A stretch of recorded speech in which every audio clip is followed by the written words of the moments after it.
మరి మనం మళ్ళీ కొన్ని విషయాలు మాట్లాడుకుని అప్పుడు మళ్ళా భోజనాలలో మంచిగా. అయితే ఇక్కడ ధ్యానం ఎందుకు, ఏంటి, దానివల్ల లాభాలు ఏంటి, ఇంచుమించు కొంచెం ప్రిలిమినరీగా మనం తెలుసుకుని మరి ఇంకా ముందుకు వెళ్దాం. చాలామంది ఏ ఏ కారణాల వల్ల వచ్చిన కొత్త వాళ్ళు కూడా చాలామంది ఉన్నారు. అయితే ఈ ధ్యానం ఏమిటి అంటే శ్వాస మీద ధ్యాస పెడితేనే ధ్యానం కాదు.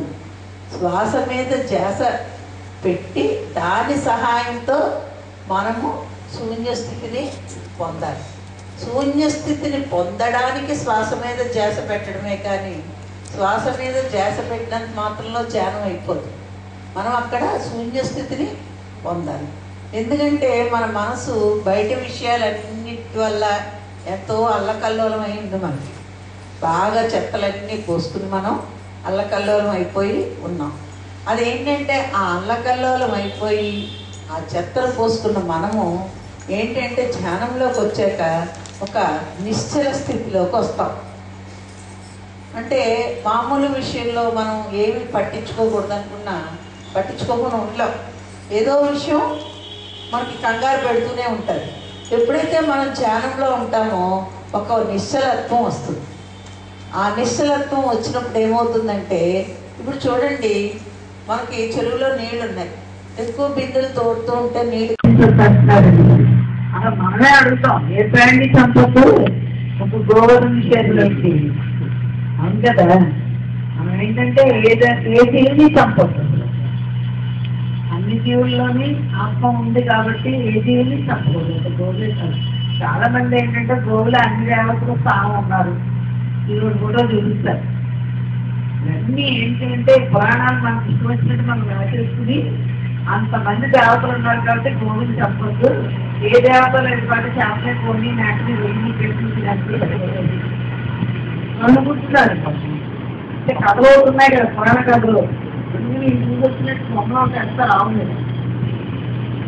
అప్పుడు మనం చెప్పాలి, భగవద్గీత ప్రతి జీవి ఎందు ఆత్మస్వరూపమై ఉన్నామని బట్టి ఏ జీవిని చంపకూడదంటే అని అడగాలి. అప్పుడు అన్ని జీవుల కోసం పాటుపడాలి. ఏ జీవి అంటే మరి కొన్ని తప్పక చంపవలసి వస్తుంది. మరి ఏంటి తప్పకుండా చెప్పేది? ఉన్నాయండి వాటిని మనం మరి అవి చంపుతాయి కానీ మరి పని చేయండి. రోజు స్టేలో కూర్చొని ధ్యానం చేయండి, ఎలక్ట్రానిక్ అయిపోతాయి.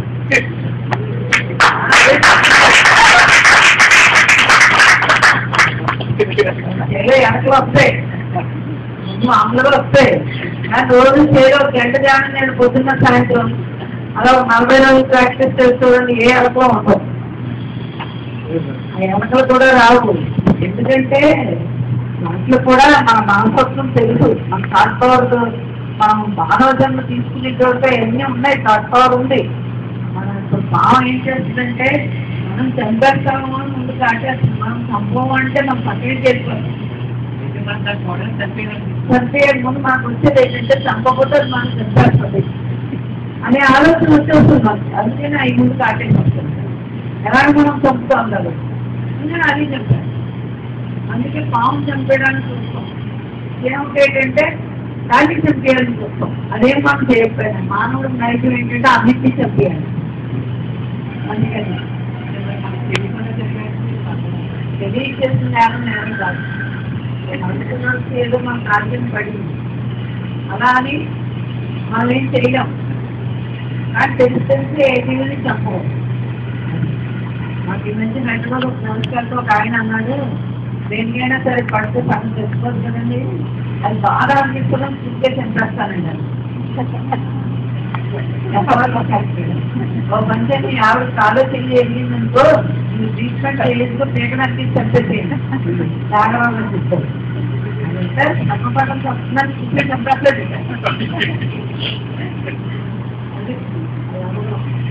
మనం తెలియకుండా మన కాల్చలు పడిందంటే ఏ చేయడం కామన్ చూసుకెళ్ళి మనం తప్పుతారు. అది మనం కావాలని చంపకూడదు. అది చంపడం తప్పు. అంటే మనకి ఆత్మజ్ఞానం లేక మనం ఆ ఇంట్లో తెలుసుకుంటాం. మన గోలికి వచ్చిందనుకో చంపడం తప్పు. గోలికి రాకపోతే కొన్ని మన సాధనలో తగ్గిపోయి వాటిని మార్చచ్చు. చాలా చాలా మంది అడుగుతారు ఎలక్ట్రాన్ ఎందుకు చంపాలండి, ఎలక్ట్రాన్ బట్టి వదిలేయాలనుకోవడం కాదంటే ధ్యానం చేస్తే మన పవర్ పెరుగుతుంటే అది తప్పుతుంది బాడీ. సరే మనం ధ్యానం చెప్పుకుంటున్నాం. ధ్యానంలో ఇంకా కొంతమంది క్రిమినల్ ఉన్నారు కాబట్టి అసలు ఎలా ఈ ధ్యానం అందరూ తీసుకుంటే ఎన్ని లాభాలు ఉన్నాయి, శారీరక పరంగా, మానసిక పరంగా, బుద్ధి పరంగా, ఆత్మపరంగా అన్ని లాభాలు. అయితే ఈ శారీరక పరంగా ఎలాంటి లాభాలు ఉంటాయి అంటే కడుపు నొప్పి నుంచి క్యాన్సర్ వరకు ఈ ధ్యానంలో మనం తగ్గించుకోవచ్చు. అయితే కొత్తలో అందరికీ డౌట్ వస్తుంది, ఎలా తగ్గించుకుంటారు ధ్యానం ఏంటి? ఏంటంటే ఈ రోగాలు ఎలా వస్తున్నాయో తెలుసుకుంటే ఎలా తగ్గించుకోవాలో తెలుసుకోవాలి. ఈ రోగాలు ఎలా వస్తాయి అంటే మనం చేసే కర్మలు అన్ని అంటే ఉంటాయి, పొద్దున చెప్పుకున్నా ఎలా ఉంటాయని. అవి జన్మ తీసుకునే ముందు కొన్ని అనుభవిస్తామని మనం తెచ్చుకుంటాం. అదే కేసులో కృష్ణ భగవానుడు చెప్తారు, పూర్వజన్మ కృతం పాపం వ్యాధులపైన తీసుకుంటారు. గతజంగా మనం తెలిసిన కర్మలే వ్యాధుల రూపంలో, దుఃఖం రూపంలో మనకి వస్తూ ఉంటుంది. ఆ వ్యాధులు ఎలా ఉంటాయి అంటే కొన్ని ఒకేసారి అనుభవిస్తామని వస్తూ ఏ టైంలో చూసి అప్పుడప్పుడు అనుభవిస్తాము, పూర్ణ భోజనం చేస్తాం. ఇది గతజన్మ కర్మలే కాకపోతే చూడండి, కొంతమంది పుట్టిన వెంటనే పదిలేని వాళ్ళగా, మెండికాపులుగా, మెంటల్ ఇలా రకరకాలుగా పుడుతున్నారు. మరి వాళ్ళు పుట్టిన పాపం చేశారా? చేయలేదు. అదేమైంది? ఖచ్చితంగా వాడి గతజన్మ కర్మను బట్టి అలా పుడతామని వాళ్ళు డిసైడ్ చేసుకుని అదే అనుభవించడానికి వస్తారు. అంతకంటే ఏం లేదు. అయితే ఏంటి అంటే కొన్ని అలా వస్తూ ఉంటాయి, కొన్ని వర్తమానంలో ఉన్న దాన్ని బట్టి వస్తాయి. అయితే ఇక్కడ ధ్యానం చేయడం వల్ల ఏమవుతుందంటే ఈ ఉపశక్తి మనం తీసుకోవడం వల్ల మనకి ఆ నాడీ మండల శక్తి ఫస్ట్ పెరుగుతుంది. అంటే ఇందాక బాగా అడిగాడు, ఊపిరి ఆగిపోతున్నట్లుగా ఉందంటే ఏంటంటే మనం రోజు శ్వాస తీసుకుంటాం. శ్వాస తీసుకోవడం వల్ల ఏమవుతుందంటే మనం తీసుకునే ప్రాణశక్తి రోజు మన దైనందిన జీవితంలో పనులు జరగడానికి ఉపయోగపడుతుంది. అంటే మనకి 327 లోన్ జరుగుతాయి. హార్ట్ బీట్, ఇవన్నీ జరగడానికి ఆ ప్రాణశక్తి సరిపోతుంది. అయితే మనకి అలా సరిపోతుంది, కానీ ఈ ఎక్సెస్ లో ఉన్న రోగాన్ని తగ్గించుకునే శక్తి, ప్రాణశక్తి మనం ఈ సాధన ద్వారా అంటే శ్వాస ద్వారా సరిపోతుంది. అందుకని మనకి ఎక్సెస్ కావాలి. ఆ ఎక్సెస్ ఏమవుతుంది? ధ్యానం ద్వారా ఏమవుతుందంటే మన బ్రహ్మాండం గుండా మన శరీరంలోకి ప్రవేశిస్తారు. ప్రవేశించి నాడీ మండల శుద్ధి జరుగుతూ ఉంటుంది. కాబట్టి మన నాడుల్లో ఈ రోగాలన్నీ బ్లాక్స్ రూపంలో ఉంటాయి, అవన్నీ క్లీన్ అవుతాయి. అందుకే చూడండి, ధ్యానంలో ఉన్నప్పుడు కొంతమందికి కాళ్ళు కిందకి ఎక్కడం, నడుము నొప్పి రావడం, లేకపోతే కళ్ళలోంచి నీళ్ళు రావడం, ఆవంతలు రావడం, ఇలా రకరకాల నొప్పులు వస్తూ ఉంటాయి. అంటే ఏంటంటే అక్కడ రాబోయే భవిష్యత్తులో ఉన్న రోగం ఒక బ్లాక్స్ రూపంలో ఉన్నప్పుడు మనం తీసుకునే విశ్వశక్తి వల్ల ఈ శరీరం అక్కడ శుద్ధి జరుగుతుంటుంది. ఈ ప్రాణశక్తి శుద్ధి చేస్తుంది. అయితే ఇందాక మీకు వచ్చిన డౌట్ ఏంటంటే ఊపిరి ఆగిపోతున్నట్లు ఉంది. మీరు ఊపిరి ఆగిపోతే తెచ్చుకోవాలి. నేను అంతే కదా, ఏమన్నా చంపాలంటే 32 తెచ్చుకుంటాం, కానీ మనం తెచ్చుకోవట్లేదు. అయితే ఏంటి అంటే ఈ ఊపిరి ఆగిపోయినా ప్రాణశక్తి లోనికి వెళ్ళిపోతుంది. ఎలా?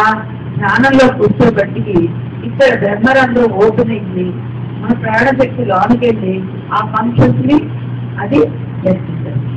అందుకని మీరు ధ్యానంలో కూర్చున్న ఊపిరి ఆగిపోతే దాన్ని చూడండి, పైన ఈ బ్రహ్మరంధ్రం ఓపెన్ అయ్యి ఆ ప్రాణశక్తి శరీరంలోకి వెళ్ళి ఆ ఫంక్షన్స్, లోన్ ఫంక్షన్స్ అన్ని చేస్తారు. మామూలుగా ఎవరైనా చంపాలంటే ఏం చేస్తారు? ముక్కు చేస్తారు, ముక్కు మీద ఇంకా అడ్డేటెన్స్ చచ్చిపోతాడు. కానీ మనం ధ్యానంలో ఆ ఊపిరి ఆగిపోయిన ఫామ్ ఎందుకంటే ఇది ఓపెన్ అయ్యి ఈ బ్రహ్మాండం కూడా ప్రాణశక్తి మన శరీరంలోకి ఎక్కువగా వస్తూ ఉంటుంది కాబట్టి మన శరీరంలో ఇన్నర్లో అన్ని పార్ట్లు పని చేస్తుంటాయి. అందుకే ఎప్పుడైనా శ్వాస ఆగిపోయినట్లు అనిపించింది అంటే మీరేం భయపడకండి, శుభ్రంగా లాంగ్ పార్ట్లన్నీ పనిచేస్తూనే ఉంటాయి. ఎందుకంటే మీ బ్రహ్మాండం ఓపెన్ అవుతుంది, ఆ ఎనర్జీ లాంగ్ వెళ్తుంది, వెళ్తున్న మూలాన్ని ఇది ఆగిపోయినా పర్వాలేదు. అయితే ఇక్కడ చూడండి, చాలా మందికి ఏంటంటే ప్రతి వాళ్ళ ఆయుష్ సంవత్సరాలను బట్టి వార్తలను బట్టి ఉంటాయి.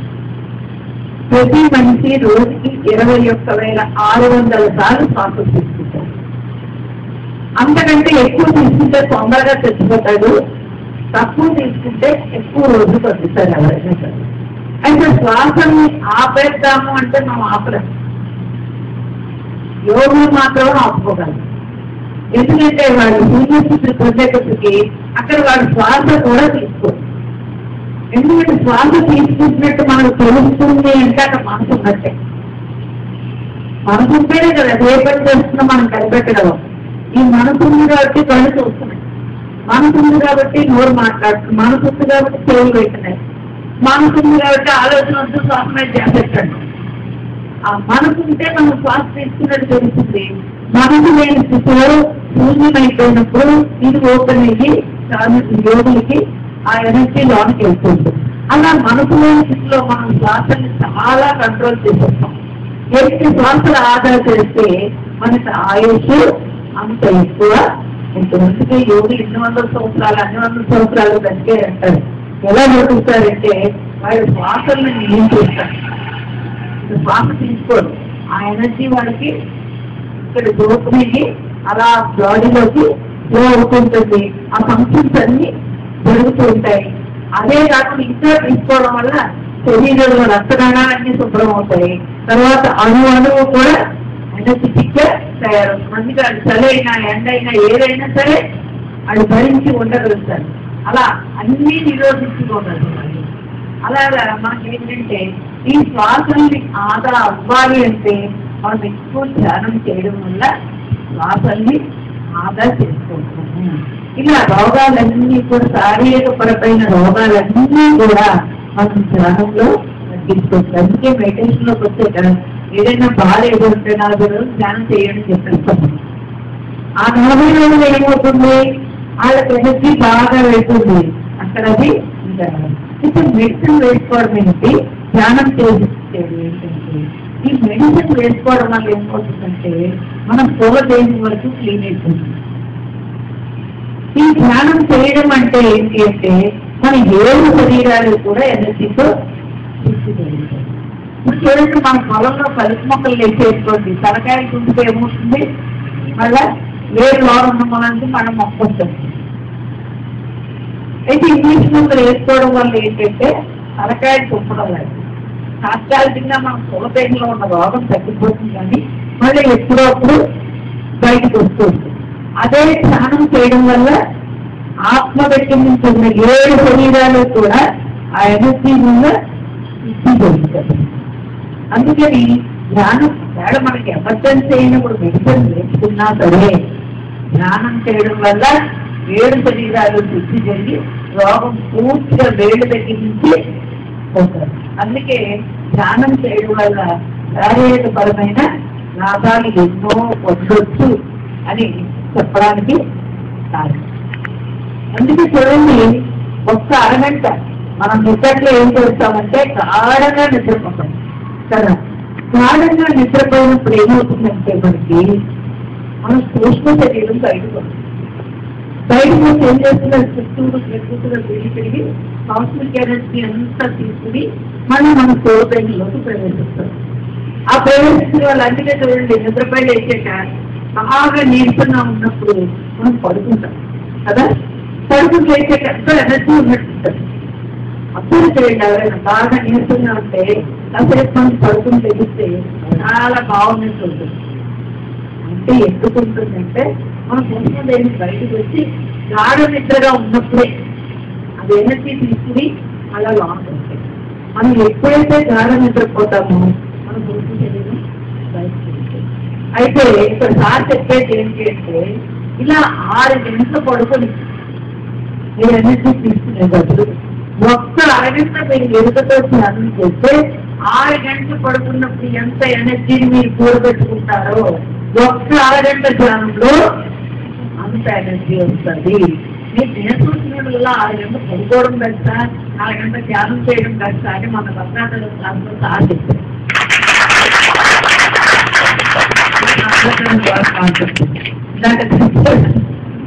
అందుకే మనం ఏంటంటే బాగా నేర్చుకుంటే అసమాట పడుకోవడానికి మనకు టైం ఉండదు. అప్పుడు మనం ఒక అరగంట ధ్యానం చేసామనుకోండి అంత ఎనర్జీ మనకి వస్తుంది. అందుకే సార్ ఏమంటారంటే ఎరుకలేని సాధన, మనకు ఎరుకలేదు కానీ మీరు ధ్యానం చెయ్యగా మీరు ఎరుకతో సూక్ష్మ శరీరం బయటికి పంపించగలుగుతారు.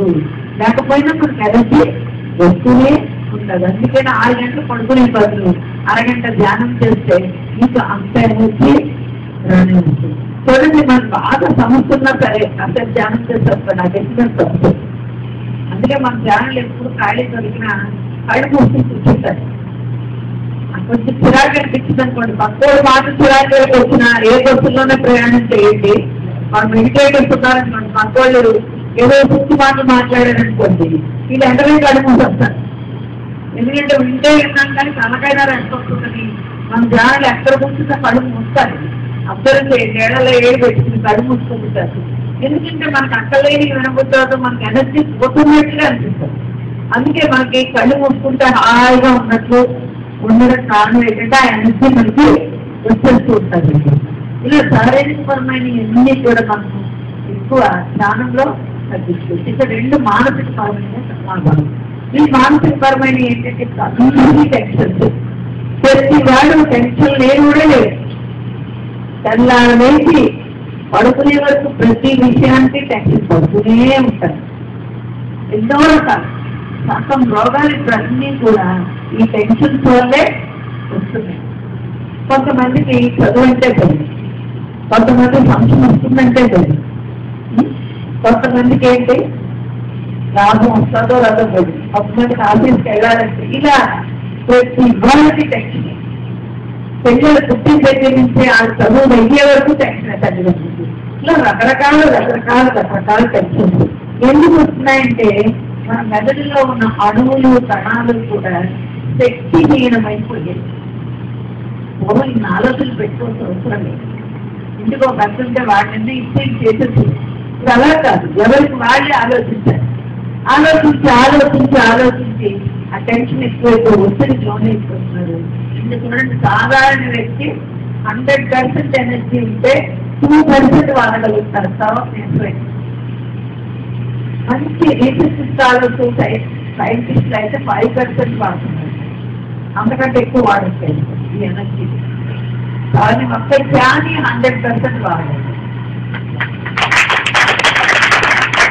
అందుకే యోగులే సృష్టిలో ఏదైనా దర్శించి రాయగలిగారు.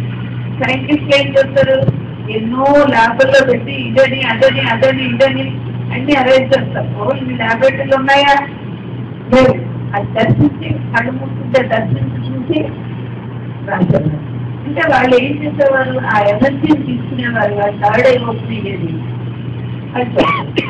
అందుకే ఇక్కడ మనకి సరిగ్గా ఆజ్ఞా చక్రానికి వెనకాతల క్లీనియర్ పిట్యూటరీ గ్లాండ్స్ ఉంటాయి. క్లీనియర్ పిట్యూటరీ సరిగ్గా ఈ ఆజ్ఞా చక్రానికి వెనకాతలు ఉంటారు. ఎప్పుడైతే మనం ధ్యానం చేస్తూ ఉంటామో అప్పుడు ఆ 2 ఎప్పుడైతే యాక్టివేట్ అవుతాయో, శక్తి పుట్టుకుంటాయో మనకి గతము తెలుస్తుంది, భవిష్యత్తు తెలుస్తుంది. అది ఎంతవరకు మనకి యాక్టివేట్ అవుతాం వరకు తెలియదు. అందుకే ధ్యానం చెయ్యగా ఇక్కడ ఆ గ్లాండ్స్ యాక్టివేట్ అవుతుంది. సరిగ్గా ఆజ్ఞా చెప్తుంది. అదే 3వ కన్ను అంటారు. 3వ కన్నులో చేసేది అదే కదా, దీని వెనకాల ఉంటాయి గ్లాండ్స్. అవి ఎప్పుడైతే శక్తివంతం అవుతాయో అప్పుడు మనకి గతము తెలుస్తుంది, భవిష్యత్తు మనకి కనపడుతుంది. మరి వాల్మీకి ఎంత ధ్యానం చేస్తే జరగబోయే రామాయణం గ్రహించగలిగేది. మరి వేదవ్యాసుల వారిని ఎంత ధ్యానం చేసి వేదాలంతా గుర్తించగలిగాడు. అలాగే యోగులంతా ఎంతో ధ్యానం చేసి కృష్ణంలో మనకి చాలా ఇచ్చారు. ఈ ఋషుల పని ఏంటి అంటే వాళ్ళ ధ్యానంలో ఒక్కొక్కటి కనిపెట్టి మనకి అందించేది. అంటే ధ్యానం చేయడం వల్ల ఏమవుతుందంటే కొత్తగా ఏమి రాదంటే యాక్టివేట్ అవుతుంది ఆ శక్తి. మనకి ఇప్పుడు ఏమైంది, ఆ శక్తి లేక కొంచెం ఆలోచించేటడికి పొగ వేడెక్కిపోయి అబ్బో తల వేడెక్కిపోతుంది, చిరాకు వస్తున్నాను. అవునా? అంటే అది శక్తి మనకి లేక ఎప్పుడైతే ధ్యానం చేస్తున్నప్పుడు వాళ్ళకున్న బుర్రే మనకే ఉంది, మనకున్న బుర్రే వాళ్ళకే ఉంది. మనం ఎందుకు ఆలోచించలేకపోతుంటే శక్తి లేక. ఇప్పుడు చూడండి, ఒక 10 బిందెలు మూసేవాడికి 100 బిందెలు మూస్తే ఎలా ఉంటుంది? శక్తి లేక మూసేసిపోతారు. మనకు కూడా శక్తి లేక ఏమవుతుంది, ఎక్కువ ఆలోచించలేక టెన్షన్ పెట్టేసుకుంటాం ప్రతి దాని మీద. ఆ ఎప్పుడు శక్తి ఉన్నప్పుడు ఆలోచన విధానం మారిపోతుంది. అప్పుడు టెన్షన్ ఉండదు, ఆ బీపీ ఉండదు, దాన్ని బట్టి వచ్చే రోగాలు అందరికీ కొత్త కొత్త రోగాలు. ఇప్పుడు మన బాడీ అంతటికీ కూడా కనెక్షన్ ఎక్కడ ఉంటుంది? బ్రెయిన్. ఇది ఒక కంప్యూటర్. ఇంటికి మెయిన్ స్విచ్ ఎలా ఉంటుందో, మెయిన్ స్విచ్ బాగుంటేనే ఇదంతా కరెంట్ వస్తుంది. అవునా కదా? అది పాడైందంటే ఇంట్లో కరెంట్. అయితే ఆ మెయిన్ స్విచ్ ఎంత జాగ్రత్తగా ఉండాలో ముందు దీన్ని బాగా ఉంచుకోవాలి. దీన్ని బాగా ఉంచుకోవాలంటే ఏం మెడిసిన్ ఉంటుంది? ఒక్క ధ్యానమే. చూడండి, బుర్రలో ఏదైనా ఒక క్లాట్ వచ్చిందనుకోండి, ఏమవుతుంది? బ్రెయిన్లో క్లాట్ వస్తే ఆ నరం దానికి సంబంధించింది పట్టింది. అది కాళ్ళకి రానివ్వండి, చేతులు రానివ్వండి, మూతికి రానివ్వండి, బయటికి రానివ్వండి, పరాపుతుంది. ఇంకా పెద్ద మెదడుకి ఏదైనా వస్తే తెలియచ్చు. కానీ చిన్న మెదడులో 3 నరాలు ఉంటాయి. ఒకటి హార్ట్కి, ఒకటి మన మెదడుకి తీసుకురావడానికి, ఇంకొకటి మన మనిషికి బ్యాలెన్స్ గా పడిపోకుండా ఆపడానికి. ఈ చిన్న మెదడు మాత్రం ఏదైనా వస్తే మాత్రం దానికి వైద్యం లేదు, ఓపిక. అది వాటి. అందుకని ఇవన్నీ ఇప్పుడు చక్రాలకి ఎంత పెరిగినా కొంచెం ఓపెన్ చేయడానికి లేదు మన బాడీని. అందుకని ఎప్పుడైతే ధ్యానం చేస్తూ ఉంటామో మనిషి బ్యాలెన్స్ బాగుంటుంది, జ్ఞాపకశక్తి ఉంటుంది, మరి మనిషి బ్యాలెన్స్ గా ఉంటూ ఉంటాడు. ఇవన్నీ జరుగుతుంటాయి. ఈ బ్రెయిన్ ఎంత బాగా ఉంచుకుంటే మనిషి అంత యాక్టివ్ గా ఉంటాడు. దాన్ని బాగా ఉంచుకోవాలంటే మెడిసిన్ లేదు, ఎంతసేపు ధ్యానం చేస్తేనే. అందుకే చాలా మంది ఇప్పుడు డాక్టర్ ఈ మెడిసిన్ రాస్తారు, తగ్గకపోతే ధ్యానం చేయండి అని చెప్పేస్తారు. ఆగిపోతుంది. ఎట్లా డాక్టర్ గమనిస్తారు? ఏదో కొత్త రోగం చెప్తున్నారు. అందుకని ఏం చేస్తున్నారు? అమ్మాయికి ఇవ్వాల్సిన మందులు ధ్యానం చేయండి అని చెప్తున్నారు. ఏంటంటే చాలా మందికి రకరకాల ఫోబియాలు. కొందరు సూర్యులకు చూస్తే ఇష్టం, కొందరు గట్టిగా మాట్లాడుతుంటే చిరాకు. ఇలా రకరకాల ఫోబియాలు వస్తాయి. ఫోబియా అంటే ఒక రకం స్థితి. అప్పుడు ఒక ఆవిడ మా దగ్గరికి వచ్చింది కేసు, ఎండ చూస్తే చిరాకు వస్తుంది. దానికి మెడిసిన్ ఏముంటుంది చెప్పండి? అది దానికి ఎండ చూడకుండా కొన్నాళ్ళు కలుపు ముందు చూస్తే పెడతాయి. ఇంకా డాక్టర్ అమ్మ మెడిసిన్ లేదు, ఏమైనా మెడిటేషన్ నేర్చుకో చెప్తారు. ఒక ఆవిడకి అయితే ఆవిడ ఎప్పుడు యూరిన్ పోతుందో తెలియదు, ఆ గ్లాండ్ పాట అయితే, కానీ మెడిసిన్ లేదు. మా దగ్గరికి వస్తుంది. ఇంకా ఏమైనా ఉంటుంది అంటే అన్ని డాక్టర్కి తిరిగి లాభం లేదంటే మాకు సరిపోతాం. ముందే రాదు, ఎప్పుడైనా అలాగే వెళ్ళిపోదు. బాగున్నాం కదా, ముందుకు ఎవరంటే బ్యూటీ పార్లర్కి వెళ్ళి అమ్మ మెయింటైన్ చేసుకుందాం అనుకుంటారు. కానీ అసలు చిన్నప్పటి నుంచే ధ్యానం చేస్తే ఏ బ్యూటీ పార్లర్కి వెళ్ళలేనంత ఫేషియల్ ఉంటుంది. ఆ ఫేషియల్ ఏం చేస్తాం?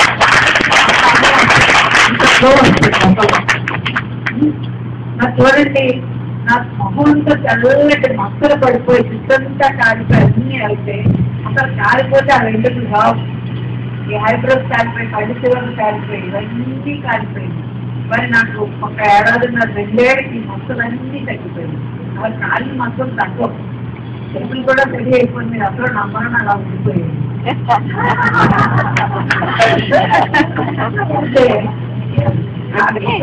ఎంత అవసరం అంతే నాకు బాగుంటుంది భయపడుతున్నా. మరి భగవంతుడు శిక్షలు వేసినా వెనకాల కాపాడుకుంటూనే ఉంటాడు. మొత్తం ముఖం అంతా కాలిపోయింది, కళ్ళు పోలేదు, మిగిలి శక్తి పోలేదు, మొత్తం చెవుల చర్మం కూడా తీసుకెళ్ళాను. మరి అంతా కాలిపోయింది, గొంతు పోలేదు. ఇంత మిరాకిల్ అంటే మొత్తం మెయిన్ ఆర్గాన్స్ అన్నీ కాలిపోయింది. సైడ్ అంతా కాలింది, హార్ట్కి ఏమవ్వదు. మరి ఇదంతా కాలేదు, కిడ్నీస్కి ఏం అవ్వాలి, బ్యాక్ అంతా కాలేదు, మరి వెనకాల ఏం అవ్వాలి, మెయిన్ అంతా కూడా టచ్ కాదు. మరి 3 లేయర్స్ కాదు, గ్యాస్ కదా ఒంటికి అంటుంది, అది కాలితే కానీ అవ్వదు. మరి అంతగా కాలే మెయిన్ ఆర్గన్స్ ఏం అవ్వలేదు. అంటే చూడండి, మనం పని చేసిన దానికి శిక్షల పైన పక్క నుంచి రక్షించుకుంటూనే ఉంటాడు. ఈ విశ్వంలో మనం చేయాల్సిన పని ఉన్నప్పుడు ఆ పని జరిగే వరకు మనకి ఏది కాదు. అందుకే బ్రహ్మ మనకి ఏ కంగారు పడతారు, జాగ్రత్తగా అప్లై అవుతుంది. ఆ పని జరగాలి సార్, అదనమాట. చివరి మంచి మాంసం మానే వరకు మనకి ఇష్టమైతే మనం ఉండిపోతుంది. ఎందుకంటే మనం పుట్టిందే మాంసాలను మానేస్తున్నారు. అంతకు మనం పుట్టిందే దానికోసం. ఆ ధ్యానం చేయనివ్వండి, చావనివ్వండి, మాంసం తినడం మానిపించడమే మనం చేయాలి. మనలాగే ప్రతి జీవి భూమి మీద ఉండాలి, ఆనందంగా బతకాలి అని చెప్పడమే మనం చేయాలి. అందుకే అది అయ్యే వరకు మన పని అయ్యే వరకు మనం భూమి నుంచి చదవం.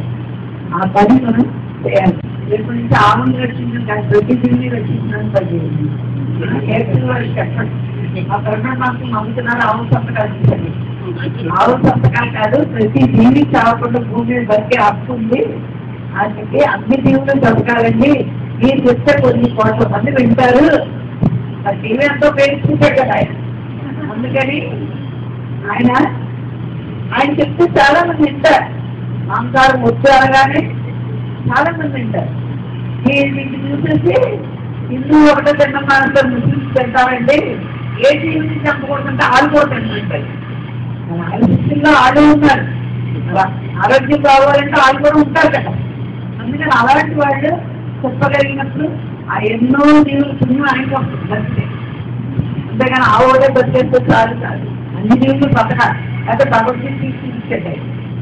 ఎందుకంటే ఎంతటి మహాత్ములకైనా అంతా తెలియదు, పుస్తకంలో ఎంత నాలెడ్జ్ ఉందో అంతా తెలియదు. అసలు సార్ ఒకటే చెప్తారు, పిరమిడ్ మాస్టర్లు అంటే మామూలు వాళ్ళు అనుకుంటున్నారు, వాళ్ళు మామూలు వాళ్ళు కాదు. ఎంతో జ్ఞానాన్ని పొంది ఎంతో సాధన చేసి ఇప్పుడు భూమి మీద హింస ఆపడానికి అందరినీ ఛానల్గా మార్చడానికి వస్తున్నారు. మనం ఈ జన్మలోనే ఎత్తులు వారు వస్తుంటారు, కానీ మీకు అర్థంలో ఎత్తుంటారు అసలు.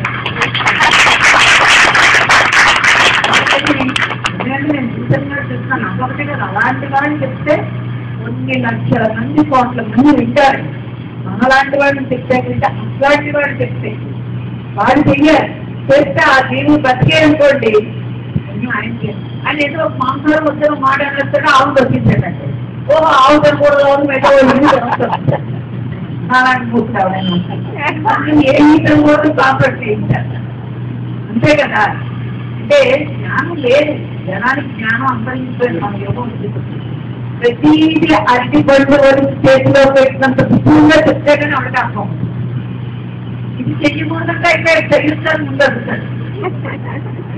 అంటే ప్రతి వాళ్ళు అలాగే ఉంటుంది, చెయ్యొచ్చంటే అది చెయ్యొచ్చని మాట చెప్పలేదా, అవునా కదా.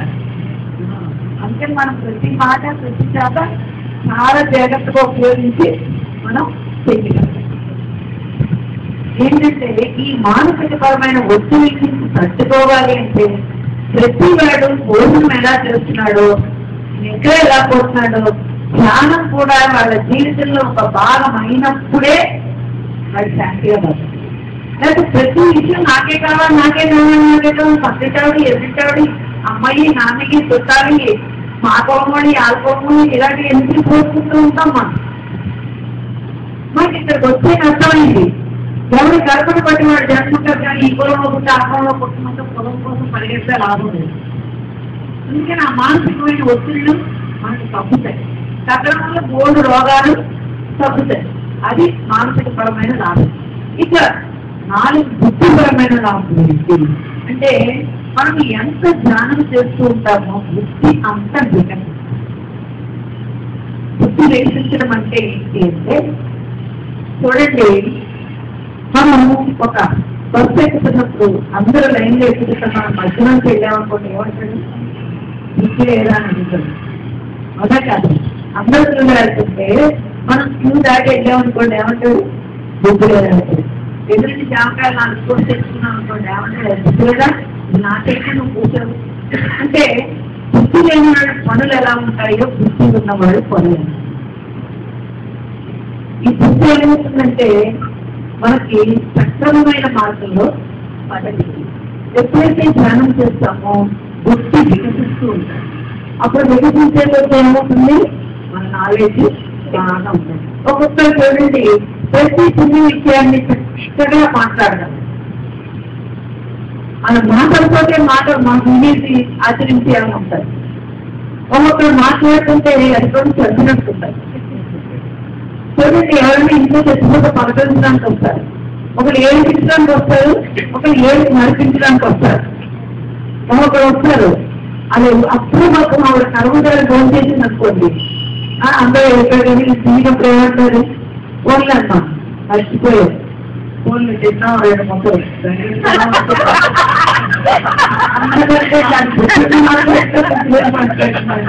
ఒకవేళ ఏం పాత అయితే మరి మాట్లాడతారు. అయ్యో పాపం, ఆయన అంత బాగా చూస్తున్నాడు, ఈ బొదకి ఎలాగంటాడు అన్నారనుకోండి, అది బాగా అది ఏడుస్తుందంట. అంటే అది ఏడు పాపలాగా అప్పుడే చూస్తుంది అనుకోండి. అమ్మారు ఎప్పటి నుంచి ఉంటుంది, నీ బొద్దుగా ఏడుస్తాడు, ఎలాగేస్తాడో పాపం, ఆయన పోయాడు. ఒకవేళ కళ్ళం పోతే ఇదేంటండి చక్కగా ఉంటుంది, రేపు ఈ బొట్టుకి ఏటో అలా కొడుతుంది. ఇది ముందే భయంకరంగా ఉంటుంది బొట్టు. అంటే అది బుద్ధి మాట్లాడారా బుద్ధి లేక మాట్లాడినట్టు. బుద్ధుంటే ఎవరి టైం వస్తే వాళ్ళు వెళ్ళిపోతారు, ఎవరో కలిసి పుట్టలేదు, ఎవరో కలిసి వెళ్ళము. మనం ఎప్పుడూ సిద్ధంగానే ఉండాలి. ఈవేళ ఆన్లైన్ లేదు, రేపు మనం వెళ్ళిపోతాం కాబట్టి చావు తీసుకెళ్ళాల్సిన అవసరం లేదు అని కొంచెం ధైర్యం చెప్తే, లేదా మేము ఉన్నావే అని ధైర్యం చెప్తే, రేపు నీకు రోజులు ఎలాగే, రేపు నీకు రోజులు ఎలాగంటే అది 6 నెలలు బతికి 3 నెలలతో టామ్లో తెచ్చుకోవాలి. అవును కదా. అంటే కొంతమంది మాటలు దుఃఖాన్ని పెంచుతాయి, కొంతమంది మాటలు దుఃఖాన్ని. ఒక సమస్య వచ్చిందనుకోండి, సమస్య నుంచి మనం వాళ్ళని భయపెట్టం. సమస్యలు అందరికీ వస్తాయి. సమస్య వచ్చిందంటేనే మన తెలివితేటలు పెరుగుతాయి. చూడండి, భగవంతుడి తనకి ఇష్టమైన వాళ్ళకి ఎన్నో కష్టాలు ఇస్తాడు, ఇచ్చి తన దగ్గర చేర్చిస్తాడు. ఎందుకంటే ఒక సమస్య వచ్చిందనుకోండి, వాళ్ళకి అది నష్టపడగల. ఇప్పుడు వ్యాపారంలో లాభం వచ్చింది, ఎంజాయ్ ఏదో కొనేద్దాం. మనం అదే వ్యాపారంలో నష్టం వచ్చింది అనుకోండి, మన ఆలోచన విధానం ఎలా ఉంటుంది, ఇలా చేస్తే బాగున్నా, అలా చేస్తే బాగున్నా, ఈసారి ఇంకెలా చేయాలి అంటే మన ఆలోచన పరిధిని పెంచుతుంది. ఒక నష్టం వచ్చినప్పుడు ఆలోచన పరిధిని పెంచుతుంది, మన ఆత్మశక్తిని పెంచుతుంది.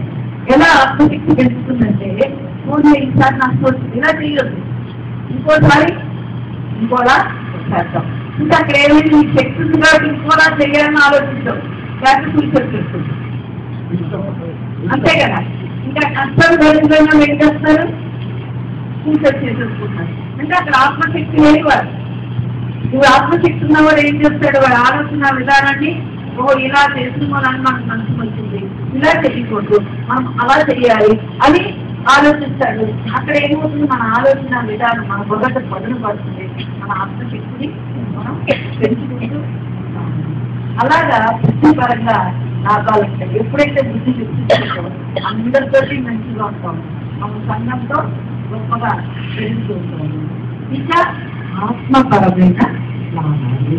అసలు ధ్యానం ఆత్మపరమైన లాభం కోసమే, ఆత్మ ఎదుగుదల కోసమే.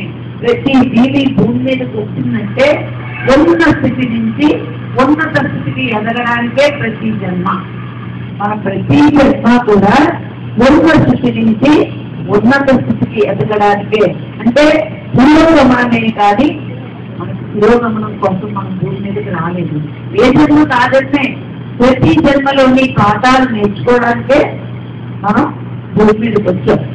ఎన్నో జన్మలు తీసుకుంటూ అన్ని జన్మల్లోని పాఠాలు నేర్చుకుంటాం. అయితే ఎంతవరకు నేర్చుకోవాలి ఈ ఆత్మ అంటే, తానే భగవంతుడు అని తెలుసుకునే వరకు మనం భూమి మీదకి వచ్చి వెళ్తూనే ఉంటాం.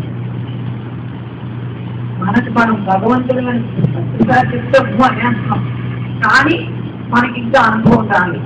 అనుభవం వచ్చిందా వచ్చి క్లాసులో కూర్చోం.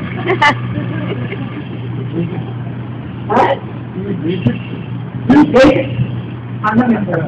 అయితే వైజాగ్లో అండి పీజీ కోర్స్ ఏమవుతుందంటే భగవంతుడిగా మారడానికి తీసుకోవాల్సిన స్థితి అంటే ఇక్కడికి వచ్చారు అంటే సాధన ఎలా పెంచుకోవాలి, మన సాధనలో ఉన్న దోషాలేవి, ఇవన్నీ సాధన చేసేది మీరే దేవుళ్ళు అవుతారని చెప్తే మరి ఇక్కడ ఇన్ని జాగ్రత్తలు తీసుకోవాలి. ఉన్నాయి కదా, ఇన్ని జాగ్రత్తలు తీసుకుంటూ మనం ఎదుగుతూ ఉండాలి. ఎదగడానికి కాదు.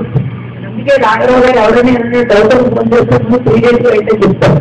ఇంకేం చెప్పడం ఎందుకు, ఊరికే మామూలుగా చెప్పడం ఎందుకు, 3 days వస్తే మీ డౌట్లు అన్ని క్లియర్ అవుతాయి చెప్పడానికి కాదు. అయితే చాలా మనకు డౌట్లు వస్తూ ఉంటాయి సాధనలు. అవి ఒక్కొక్కరికి ఎన్ని చెప్తారు, ఎంతమందికి చెప్పగలం. ఇక్కడికి వచ్చి 3 రోజులు అయిపోయాక అప్పుడు అడగాలి డౌట్. ఒక డౌటే ఉండదు, ఒక డౌట్ ఉండదు. ఇంకా మనమే మార్చి కింద ఎదుగుతాం కాబట్టి మనకు డౌట్ ఉంది. ఇలా ఆత్మపరంగా ఎదుగుదలకే మనకి జ్ఞానం. అయితే ఈ జ్ఞానంలోకి వచ్చాక మనము తీసుకోవాల్సిన జాగ్రత్తలు, ఒక సాధకుడుగా ఎలా ఎదగాలో అన్నది మనం తీసుకోవాలి. ఒక సాధకుడుగా ఉన్నవాడికి ఫస్ట్ 5 నియమాలు ఉంటాయి. ఫస్ట్ ఆహార నియమం.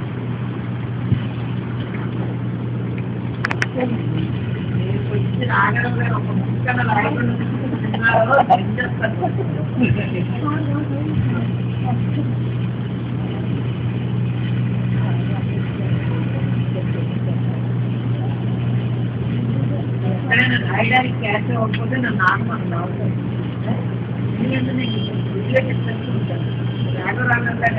చెప్పడం నాకు అలవాటు అయిపోయింది. వీడియో మాట్లాడాడు, వీడియో డిస్కస్ ఉంటాను. మీరేమైనా రాసుకున్నాం ఆగమంటే ఫస్ట్ మనకున్నది ఆహార నియమం పాటించాలి. అంటే ఆహార నియమం పాటించడం అంటే మనం మాంసాహారం, మసాలాలు, వెల్లుల్లి ఈ 3 మనం తింటాం. ఏంటి కావాలండి లైట్లా ఫ్యాన్ ఆపుకుంటారా? ఎన్నో ఫ్యాన్ అయితే మొత్తం ఆపేయండి అవ్వకూడదు.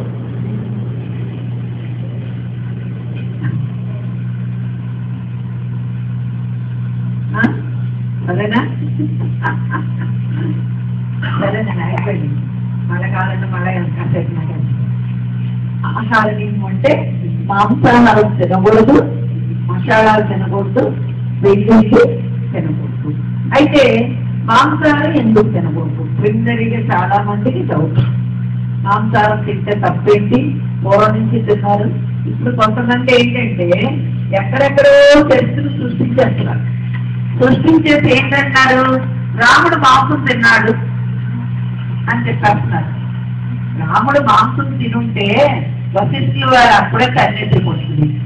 రాముడు తినలేదు, రామాసుడు తిన్నాడు కాబట్టి తెచ్చాడు. అయితే కొన్ని పురాణాలు ఏం చేశారంటే మనకి ఈ బ్రిటిష్ టైము, ముస్లిమ్స్ టైము వచ్చేటప్పటికి ఈ పండితులు, వేదాంతులు వాళ్ళకి కావలసినట్టు అనుకూలంగా కొన్ని మార్చి రాస్తున్నారు. ఈ గ్రామ దేవతలకు భజిస్తున్నారు కదా అని. అసలు ఏ గ్రామ దేవత కూడా దేవతలు అన్న వాళ్ళు ఎవ్వరూ కూడా మాంసాహారమే కానీ మాంసాహారం అని వారు. మానవులకు శాకాహారం, రాక్షసులకు మాంసాహారం, మానవులకు శాకాహారం, దేవతలకి శ్వాసాహారం.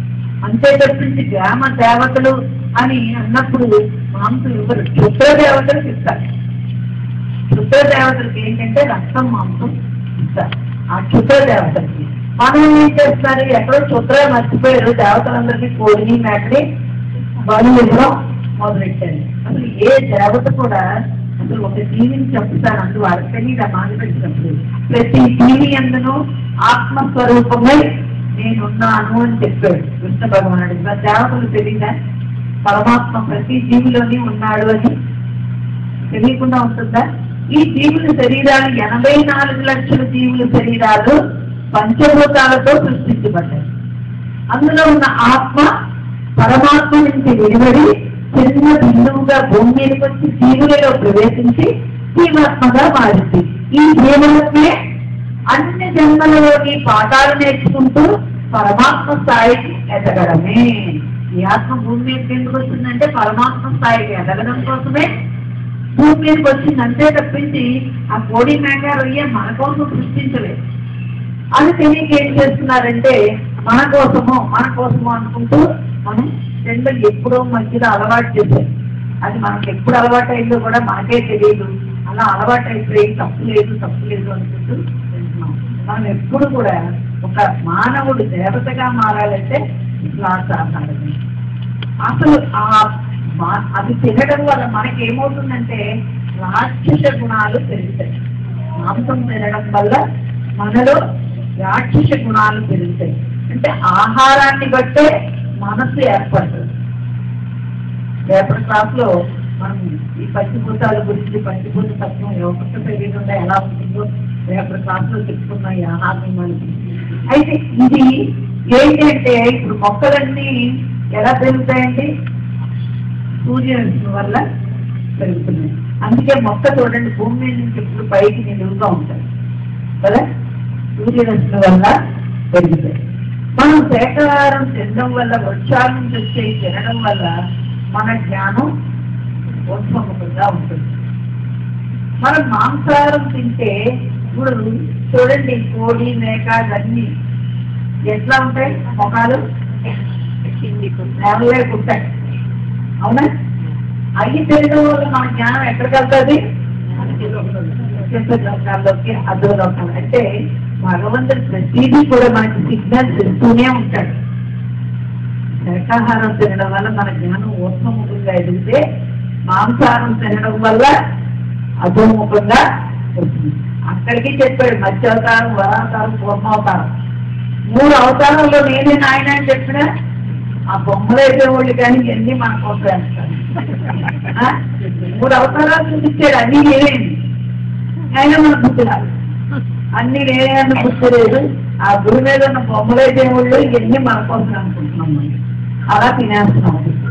మాంసము, మసాలాలు, వెల్లుల్లి తింటారు. ఇది కాకుండా ఇంకే ఏముండాలి ఆహారం అంటే మనము చూడండి నిలవ పదార్థాలు మనం తినకూడదు. పాకశుద్ధి, పదార్థ శుద్ధి, పాత్ర శుద్ధి, 3 శుద్ధులు మనకి అవసరం. పదార్థ శుద్ధి రాసుకుంటాను, దాని గురించి చెప్తాను. పదార్థ శుద్ధి ఏంటి? పదార్థ శుద్ధి అంటే మనము చాలా మందికి ఒక అలవాటు, మధ్యాహ్నం వండేస్తూ రాత్రి తినేస్తారు. అంటే 12ంటికి వండుతున్నాం కదా అని సిటీలో మరీ దారుణం, టైం లేదంటారు. టీవీ చూడటానికే టైం ఉంటుంది ప్రజలకు, దేనికి టైం లేదు. మధ్యాహ్నం సాంబార్ చక్కగా రాత్రి తినేస్తూ ఉంటారు. అలాగే ఫ్రిడ్జ్ లో పెట్టుకుంటారు, హోటల్కి వెళ్తారు, తిన్నంలో తింటారు, మిగతా ప్యాక్ చేసి తీసుకుని ఫ్రిడ్జ్ లో పెట్టి మళ్ళీ మన్నాడు వెచ్చి పెట్టుకుని తింటూ ఉంటారు. ఇలా నిలవై తినడం వల్ల ఏమవుతుందంటే మనలో అమోఘం పెరుగుతుంది. ఈ నిల్వ పదార్థాలు తినడం వల్ల మనకి తమోగుణం పెరుగుతుంది. ఆ ఆహారాన్ని బట్టే మన మనసు చెప్పండి. ఆ తమోగుణం పెరగడం వల్ల ఏ పని చేయాలన్నా మనకు బద్ధకం, ఏ పని చేయకూడదు. ఆ తమోగుణ ప్రధానమైన ఆహారం తినడం వల్ల నిలవై కానీ మనం ఇలా ఫ్రిడ్జ్లో పెట్టి కానీ మన భద్రసారి వైద్యంలో చెప్పారా లేదా? ఆహార నియమంలో ఏం చెప్పారు? నిలవై కానీ ఫ్రిడ్జ్లో పెట్టి సాంబార్లు కానీ అలాంటి ఏమీ తినొద్దని చెప్పారు.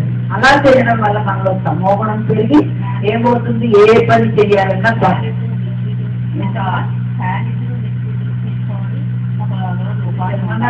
తినాలంటే యోగులా ఒక రోజు ఉపవాసం అనుకున్నారు. అంతక్కల్లా మితంగా తింటే చాలు.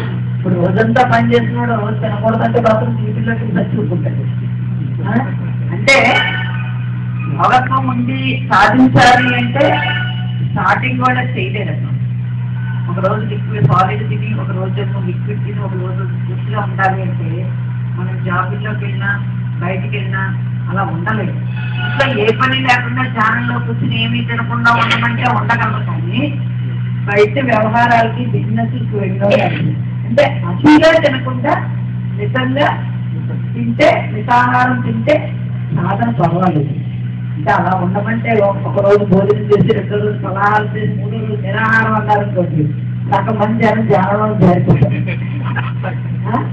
నీకు రాత్రికి ఒక గంట ఆపానంటే చచ్చిపోతుంది. ఇప్పుడు టీకి 5ంటికి నేను వదలలేదు, తనకాయ నొప్పులు బయలుదేరుతాను అంటే అలా ఎడిట్ అయిపోయింది. కొన్నాళ్ళు సాధన చేసాక అవన్నీ అలవాటు చేసుకుంటే మనం తెలుసుకోవచ్చు. ఒకరోజు నేను ఒక్కరోజు కూడా మానండి, ఒక్కరోజు కూడా నేను భోజనం ఏదైనా మితంగా తింటాను కానీ అతిథిగా తిన్నాను, కానీ ముక్తాయంతంగా తిన్నాం, రోజు తింటాను. ఎప్పుడు కూడా ఉపవాసాలు కానీ, ఎందుకంటే నా చిన్నప్పుడు 7th క్లాస్లో ఉన్నప్పుడు మా టీచర్ ఒక మాట చెప్పారు. ఏంటంటే జనరల్గా ఉపవాసం ఉండడం సైంటిఫిక్ రీజన్, లోన ఫంక్షన్స్ బాగా జరుగుతాయనే మనకు ఉపవాసాలు పెట్టారు పెద్దలు. ఈ పండగలకు ఉపవాసాలు ఇవన్నీ పెట్టింది ఏంటంటే అది సైంటిఫిక్ రీజనే. వారానికి ఒక రోజు 15 రోజుల పూర్వం పండగలు వస్తే కార్తీక మాసం సోమవారాలు ఉపవాసాలు ఉండేవారు. అవి నేను ఎప్పుడు ఉండేది. ఎందుకంటే మా టీచర్ ఒకసారి చెప్పింది, నీలో ఆత్మ ఉంటుంది, ఆత్మ పరమాత్మ, నువ్వు తినకపోతే ఆత్మకి అని చెప్పేసింది. అమ్మో నాలో దేవుడు ఉన్నాడు కానీ నైవేద్యం పెట్టకపోతే ఏమవుతుంది.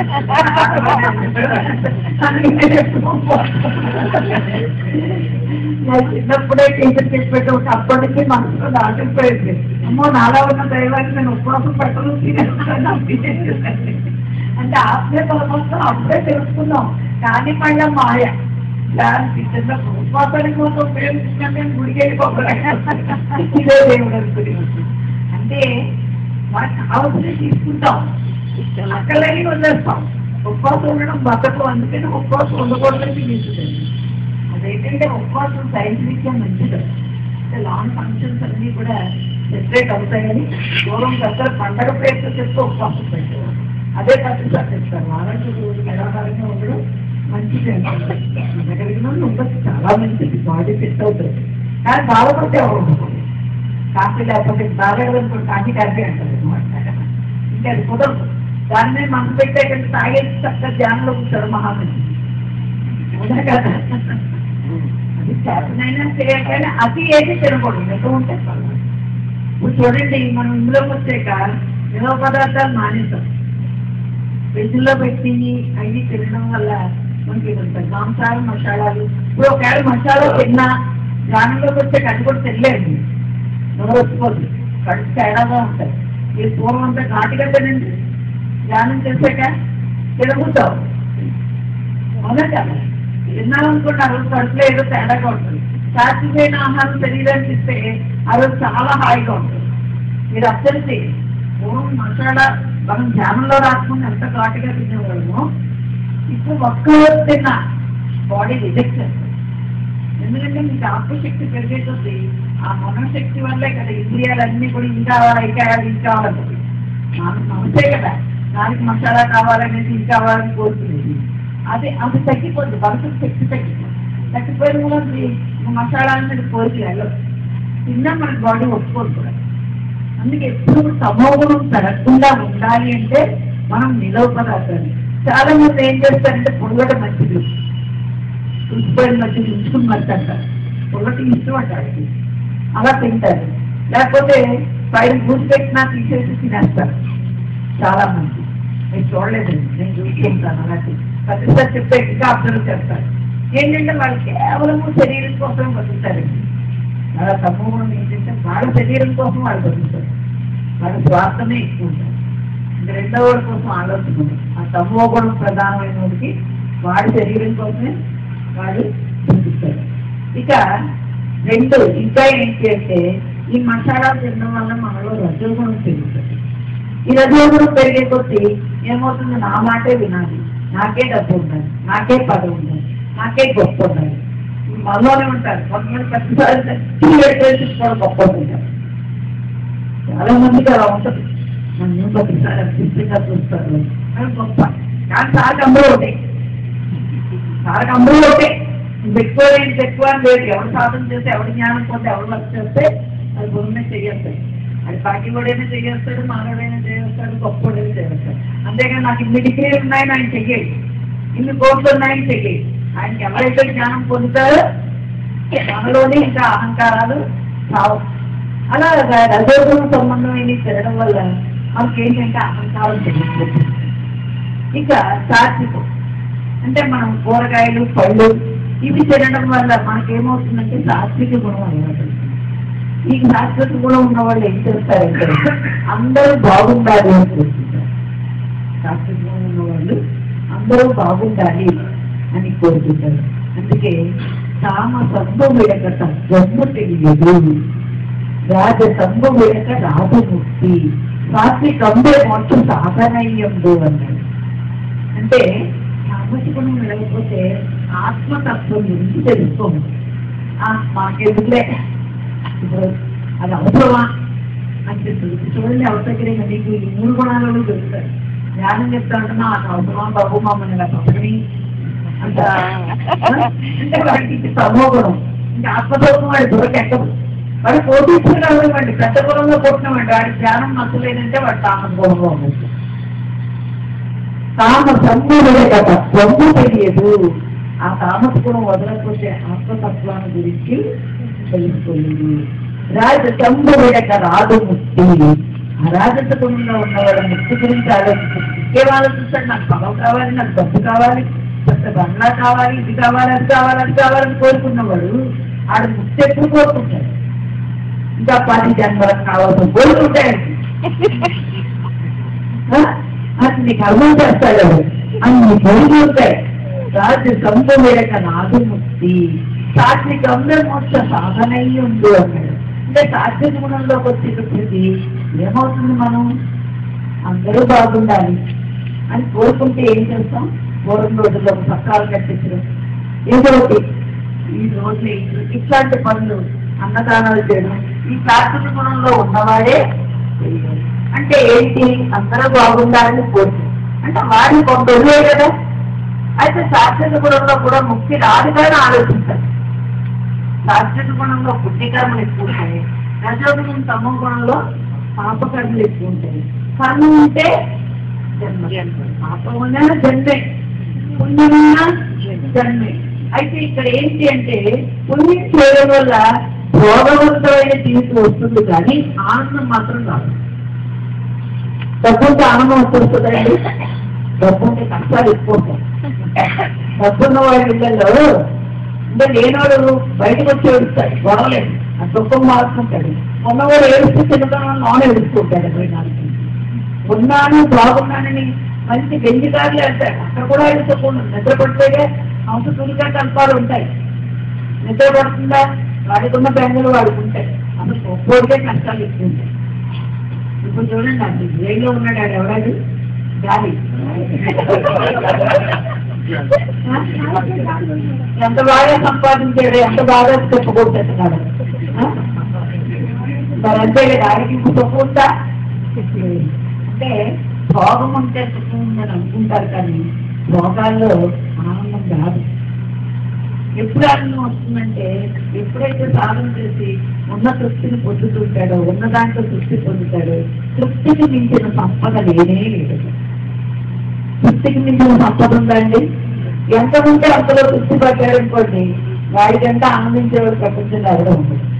ఆ తృప్తి లేదనుకోండి, ఎన్ని కోట్లు వచ్చినా ఆనందం. అందుకే ఆ తృప్తికి మించిన సంపద లేదంటారు అసలు. అయితే ఆ తృప్తి ఎప్పుడు వస్తుందంటే సాధన చేసుకుంటే తృప్తి వస్తుంది, అయితే రాదు. సాధన చేసినప్పుడు ఈ కర్మసిద్ధాంతం తెలుస్తుంది కాబట్టి వాడు అక్కడితో తృప్తి పెట్టుకుంటాడు. మనం గత జన్మలో చేసుకోలేదు, ఈ జన్మలో రాదు అనేది తెలిసిపోయిందండి. ఇంకా అక్కడితో వాడు తృప్తి పెట్టుకుంటాడు. అందుకని ఏంటంటే సాత్వికంలో మోక్షం సాధనయ్యింది. సాత్వికంలో మోక్షం గురించి ఆలోచిస్తాడు. శుద్ధ సాత్వికంలో ఏమవుతుందంటే ఈ చేస్తూ ఉంటాడు కానీ మంచి పనులు, అక్కడ ఏమవుతుంది? నేను చేస్తున్నానని అందం. సాత్వికంలో నేను చేస్తున్నానంటాడు. శుద్ధ సాత్వికం వచ్చేటప్పటికి నా చేత చేయించబడుతుంది. అంటే కర్మణ్యవాధికారస్తే కదా రాజన. అంటే కర్మలు చేయడం వచ్చే నీకు అధికారం ఉంది కానీ ఫలితాన్ని ఆశించుకుంటే శుద్ధ సాత్వికంలో వచ్చేవాడు ఫలితాన్ని ఆశిస్తున్నాను.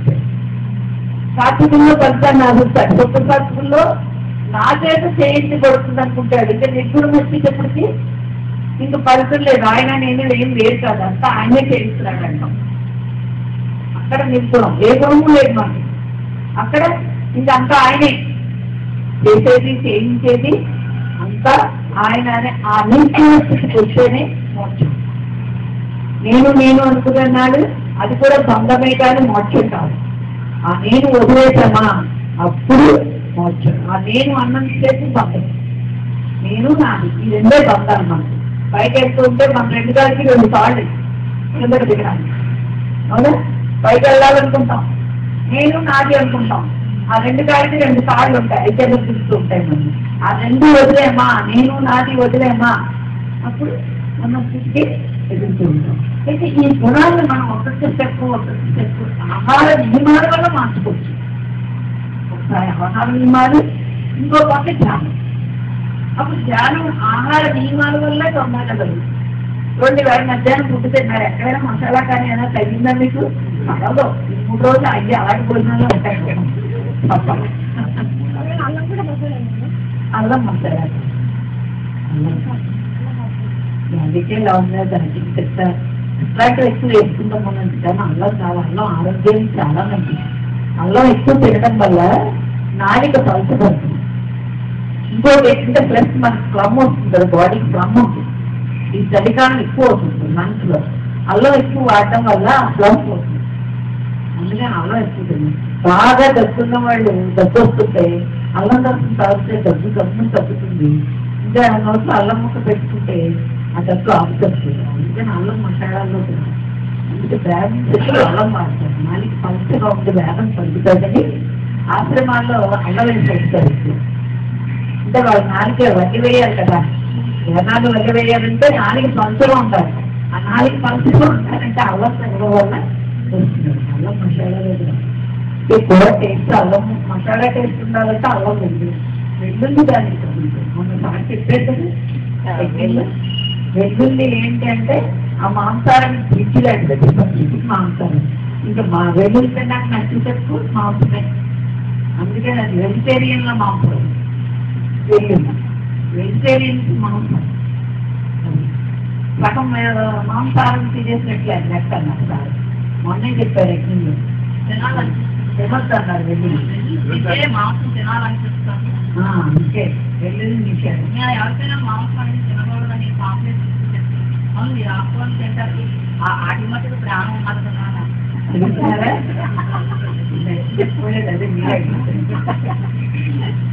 అయితే ఇక్కడ ఏంటి అంటే ఆకుకూరలో ప్రాణం ఉంది, కోడిలో ప్రాణం ఉంది కదా, మీరు ఆకుకూరలు ఎందుకు తింటున్నారంటారు. నువ్వు ఆకుకూరల్ని మనం తడిగితే, తలకాయలు తుంచితే అది చచ్చిపోదు, మళ్ళా మన్నాడు మొలకాయ ఉంటుంది. మరి కోడికి మెడకాయ కోసొస్తే మళ్ళా అది బతకం గింతులేదు, పిల్లలు కాదు. ఇంకోటి ఏంటంటే ఇప్పుడు కూరగాయలు ఉన్నాయి కదా, ఆ కూరగాయలు మనం కొయ్యకపోతే ఒక 2-3 రోజులు నాకు చెప్తే వస్తాయి. అవునా? దానికి బరువు ఉంటాయి. మరి కోడి మేక అసలు పిల్లల్ని ఇది చంపకపోతే వదిలేస్తుందా? వదులు కదా. అందుకే మనం అనగాలని అడుగుతున్నాం కానీ ప్రాణం ఉంది అని కాదు. వాటికి మనలాగే నెక్స్ట్ మనలాగే జన్మ ఉంది. అంటే ప్రాణం ఏంటంటే ఇప్పుడు వాటిని చంపితే నశించిపోతుంది. ఇప్పుడు చెట్లకి మనం పోసామనుకోండి, అవి నశించదు. ఆ నశించకుండా ఏమవుతుంది, మళ్ళా కొత్త పంట వస్తుంది. అన్ని లభిస్తాయి. చెట్లన్నీ కూడా మళ్ళీ లభిస్తాయి. అది వితండవాదన చెయ్యాలని ఆడు అడుగుతున్నారే తప్పించి ఆకుకూరల్లో ఎన్ని తత్వాలు ఉన్నాయో, జంతువుల్లో ఎన్ని తత్వాలు ఉన్నాయో ఇవన్నీ వాళ్ళకి తెలిస్తే మాట్లాడాలి. అందుకని మనం తెలుసుకోవడానికి ఈ క్లాసులు రావాలి. తెలుసుకోవాలి కదా, మనం ఎదుటివాడికి చెప్పాలి అంటే తెలుసుకోవడానికి మీరు ఈ క్లాస్ వచ్చారు. ఏ ఊరి నుంచి వచ్చారు? వైజాగ్. ఈ మధ్య వచ్చారు ఛానల్లోకి. అయితే ఈ ఆహార నియమాలు పాటించడం వల్ల మనకి గుణాలు మారుతాయి. ఇక 2 పాత్ర శుద్ధి. ఇప్పుడు ఏం చెప్పాను? పదార్థ శుద్ధి. ఇక పాత్ర శుద్ధి. ఈ పాత్ర శుద్ధి ఏంటి అంటే మాంసాహారం వండిన పాత్రలో కూడా మనము వంట చేసుకోకూడదు. ఆ పాత్రలు వంట మానేసాం కదా అని ఆ పాత్రలు ఉపయోగిస్తే అందులో దోషం వల్ల కూడా మనలో దోషం దొరుకుతుంది. ఇప్పుడు ఒక ఎండిన డబ్బా ఉందనుకోండి, పొలాన్ని మందు కొట్టేసామని ఎండిన డబ్బా నీడకు వాడతామా? ఏ చచ్చిపోతాం భయం. అది ఎంత ప్రమాదమో మాంసాహారం వండిన పాత్రలో వండడం వల్ల ఆ దోషం అందులో ఉండి మనని ఎదగనివ్వకుండా చేస్తారు. చాలా మంది చూడండి వండడం మానేశారు కానీ పాత్రలు మార్చలేదు. క్లీన్ చేసేస్తుంటారు కదా మేడం, క్లీన్ చేసేస్తుంటారు. కొన్ని ఇంటిని కూడా క్లీన్ చేస్తారు కదా, కట్టలు వాడుకోండి. ఇంటిని కూడా తప్పు నీళ్ళు వేసి కడిగేస్తాం కదా, అది వాడుకుంటామా? అంత ఇంత అంటుకొని ఉంటుంది అంత అది విషయం. అడవుల్లో కూడా ఈ దోషం ఉంటుంది, పాత్ర అడవుల్లో కూడా. భక్తులు ఎప్పుడంటే షిరిడి జ్ఞాన మహాయజ్ఞంలో ఈ టాపిక్ చెప్పారు. మాంసాహారం తినకపోవడమే కాదు, ఆ పాత్రలు కూడా మార్చాల్సిందే. మీరు జ్ఞానిగా మారాలనుకుంటే చాలా మందికి ఇదే సోమేస్తాం కదా, సూపర్గా కనిపిస్తాం కదా, ఎందుకు వచ్చింది బాగాలి అంటే జీవితం పాడైపోయిన పర్లేదు, 10,000 సామాను పోతే మాత్రం బాగా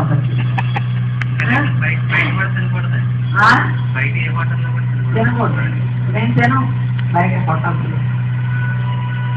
ప్యూర్ వెజిటేరియన్ అట్లయితేనే తింటాం, లేకపోతే అక్కడ మేము అసలు వెజ్ నాన్ వెజ్ ఉందంటే మాత్రం తినం. అలా వెజిటేరియన్ హోటల్లో కూడా సాంబార్ వేసుకోం, ఎందుకంటే సాంబార్లోని పప్పులోని ఎల్లుల్లిపాయ తాగి పెట్టేస్తాడు. నేను ఫ్రై లాంటిది ఏదైనా ఉంటే లేకపోతే మచ్చిగా, లేకపోతే శుభ్రంగా రెడీ చేసి సరిపోతావా ఇంట్లో. అందుకని హోటల్లో కూడా మేము 3 వంతులు ఎప్పుడు భోజనం. ఎందుకంటే మనం సాధన చేస్తున్నప్పుడమ్మా ఎన్నో మెట్లు ఎక్కాలనుకున్నాం. ఈ ఆహార నియమం పాటించకపోతే ఎన్ని రోజులు చేసినా మన టైం వేస్ట్, కానీ మన సాధనలో ముందుకి. ఇప్పుడు ఈవేళ రాఘరావు గారు ఈ బుక్స్ రాస్తున్నారు అంటే ఇప్పుడు 17 బుక్స్ ఎన్నో రిలీజ్ చేశారు, ఇంకా 10 బుక్స్ తయారు చేస్తున్నారని. ఈ బుక్స్ ఎలా రాయగలుగుతున్నారు? ధ్యానంలో రాకముందు మైక్ ఇస్తే 2 నిమిషాలు మాట్లాడడానికి ఆయన భయం, మాట్లాడేవారు కాదు. మరి అట్లయింది 3 రోజులు కాదు వారం రోజులు ఇచ్చినా ఏకదాటిగా మైక్ వచ్చి అంటే ఇంత ఎలా చెప్పగలుగుతారు, ఎలా రాస్తారు అంటే ఆ పైలోకం నుంచి ఆ ప్యూరిటీకి ఎంతో ప్రజ్ఞ అందుతుంది. లాంటి మనలో ఎంత ప్యూరిటీ పెరుగుతుంటే ఆ పరలోకంలో ఉన్న జ్ఞానం అంతా కూడా, ఈ విశ్వంలో ఉన్న జ్ఞానం అంతా కూడా మనలోనికి వస్తూ ఉంటుంది. ఎవరి కోసం మనం ఈ నియమం పాటించాలని చెప్పండి? ఎవరి కోసం చేస్తున్నాం? మన కోసం. మనం ఎదగలిగేసుకుంటే 10% ఎక్కడైనా భోజనాన్ని కక్కుతు పెడతారా?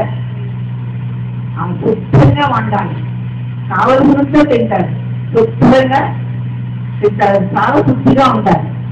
ఆ పాత్ర శుద్ధి పదార్థ శుద్ధే కాదు, పాకశుద్ధి కూడా పాటిస్తారు. ఏంటి పాకశుద్ధి అంటే? మూలశుద్ధి. పాకశుద్ధి ఏంటి? పాకశుద్ధి అంటే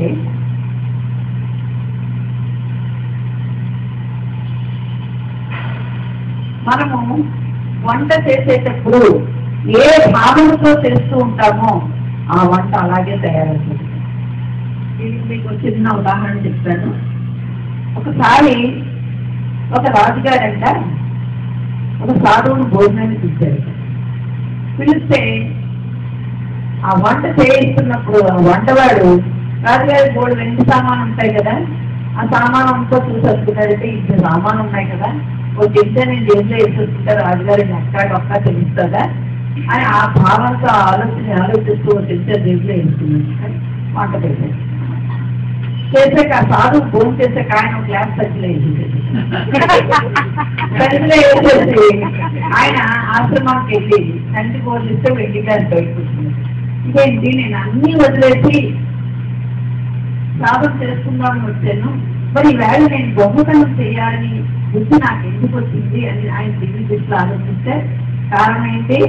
అక్కడ వంటవాడు ఆలోచన, దొంగతనం చెయ్యాలి అనే ఒక ఆలోచనతో ఆయన వండాడు. ఆ వంట నేను భోజనం చేసుకున్నానంటే ఏమైంది? నీకు అదే భావం వచ్చింది. అంటే అక్కడ మనం ఏ భావనతో వంట చేస్తూ ఉంటామో ఆ భావనలే మనకి తెలుస్తుంటాయి. అందుకే ప్రత్యేకంగా నేను ప్రతి ఆడవాళ్ళకి చెప్తాను, ఈ వంట చేసేటప్పుడు ఈ గంట నాకెందుకు వచ్చింది అని అనుకోకుండా చక్కని భావంతో ఈ భోజనం చేసిన నా భర్త ఆరోగ్యవంతుడు అవ్వాలి, నా బిడ్డలు జ్ఞానవంతుడు అవ్వాలి అని ఒక మంచి ఆలోచనతో, ఆరోగ్యంగా ఉండాలి, జ్ఞానం పొందాలి అని ఒక మంచి ఆలోచనతో ఇంటికి నేనే మహారాణిని అని అనుకుంటూ, నేనే అన్నపూర్ణని, నేనే మహారాణిని అనుకునే ఒక మంచి భావంతో తినాలని ఉండితే పిల్లలు చక్కగా, భర్త చక్కగా, ఆరోగ్యంగా, ఆనందంగా, జ్ఞానపరంగా ఎదుగుతారు. అంతేగాని దిక్కుమాల పంట పుస్తు కట్టుకున్నది నా మొదలు నాకు వండికే చూపించాడు, దిక్కుమాల పంట నాకెందుకు అని ఏడుకుంటూ ఇల్లాలి ఉండితే ఆ ఇంట్లో ఎప్పుడు వచ్చేటోళ్ళే ఉంటారు, ఏడుపులో ఉంటాయి. అది చిన్న వాళ్ళకి ఆహారం ఆరోగ్యం వస్తుందంటారా? కానీ పూర్వం మీద ఇప్పుడు వంట ఎంత సుఖమైపోయిందో. నాదంటే మా ఆడవాళ్ళు కొమ్ములు పొప్పెక్కి అనుకోకండి, నేను ఆడదాన్ని. మరి పూర్వం అమ్మమ్మ రుబ్బు రోడ్లో చేసేది, మనం తెలుసుకున్నామా, మిక్స్ చేస్తే గ్రైండర్. ఇవాళ కరెంట్ లేదా, మూడుకి ఇడ్లీలో పసరు బంధు, కరెంట్ లేదా ఇడ్లీ వేస్తుంది, కాకపోతే పెట్టేస్తాం. ఎప్పుడైనా రుబ్బు రోడ్డు ఇద్దరా లేదు. కరెంట్ లేకపోతే, గ్యాస్ లేకపోతే రొట్టల నుంచి క్యారేజ్ వచ్చేస్తుంది, కానీ అమ్మగారు కోల్పోయేది. మరి ఎన్ని సుఖాలు వచ్చాయి చెప్పండి. ఈ సొమ్ము కూడా ఇలా కూడా వండలేకపోతున్నారంటే మన బద్దమే అనుకోవాలి. మన మనసే అన్నిటికీ కారణం. చెయ్యలేము అనుకుంటే ఏదైనా చేస్తాం, మేము చెయ్యలేము అనుకుని ఎన్ని అయిపోతే ఏ పని చేయలేదు. 10 గంటలకు మగవాళ్ళు పిల్లలు బయటకు వెళ్ళిపోతే మాకేం డబ్బుడే ధ్యానం చేయడానికి. ఆ టీవీ సీరియల్ ఏమైపోతాయో అని బెంగ. ఈ ఆడవాళ్ళే టీవీని పోషిస్తున్నారు, మగవాళ్ళు అప్పుడు కాదు. కొన్ని న్యూస్లో అయితే న్యూస్ కూడా పెట్టుకోలేకుండా చంపేస్తున్నారు ఈ ఆడవాళ్ళు. ఆ న్యూస్ కూడా చూడలేట. నేను ఒకసారి కైకిలో క్లాస్ చెప్పడానికి వెళ్ళాను. మగవాళ్ళు కూర్చుని గుళ్ళో లెటర్ చదివేస్తారు.